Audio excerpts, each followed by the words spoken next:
அனைவருக்கும் வணக்கம். இந்த நாள் இனிய நாளாக அமைய வாழ்த்துக்கள். ஏழ்பி ஜோதிட ஆசிரியர் சாந்தி தேவி ராஜேஷ்குமார். ஒரு குழந்தை படிக்கவே மாட்டேங்குதுங்க. என்ன பண்ணாலும் அந்த குழந்தை படிக்கவே மாட்டேங்குது. நல்லா போன வருஷம் வரை நல்லா படிச்சிருந்தது, இந்த வருஷம் படிக்கல. அந்த ஜாதகத்தை பார்த்தா அந்த பொண்ணுக்கு 2ஆம் இடத்தின் அதிபதி 12ல இருக்கு. அந்த பொண்ணு நைட் நேரத்துல படிக்க சொல்லுங்க. நீங்க என்ன பண்றீங்க, 7 மணிக்கெல்லாம் தூங்க வச்சிடறாங்க அவங்க. அப்போ அந்த பொண்ணு பகல்ல படிக்கிறது அது மனசுல பதியாது, நைட்ல படிக்க சொல்லுங்க, அது அந்த பொண்ணுக்கு மனசுல பதியும் அப்படின்னு சொல்லி கொடுத்தோம்.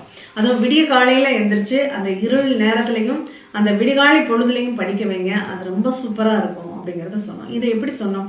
2ஆம் அதிபதி 12ல இருக்கு. 12ன்னா என்னங்க, தூக்கம். அப்ப தூங்குற நேரத்துல படிக்கிறாங்கன்னா இவங்க மனசுல பதியும். ஏன்னா அந்த குழந்தை தூங்காது. பகல் நேரத்துல என்ன பண்ணுவோம், நோட்டை எடுத்தாலே அதுக்கு தூக்கமா வந்துடும்.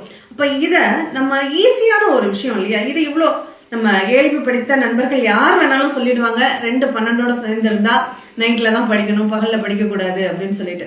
அதுக்காக நைட்டு ஸ்கூலுக்கு அனுப்ப முடியும்? நைட்ல ஸ்கூல் இருக்கா இல்ல.